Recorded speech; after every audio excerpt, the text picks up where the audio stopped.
inilah kita berterima kasih sekali kepada BPNB Aceh yang menyelenggarakan dalam rangka melestarikan budaya yang merupakan warisan indatu kita, di mana permainan-permainan tradisional ini akan diadakan festival oleh BPNB.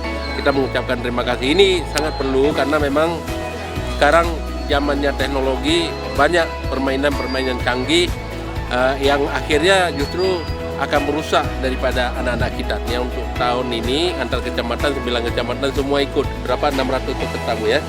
Lebih dari 600 peserta. Jadi kita harapkan ke depan ada kompetisi mulai dari kampung, kemudian kecamatan, setiap tahunnya juga dilaksanakan tingkat kota, tingkat provinsi, sampai kepada tingkat nasional.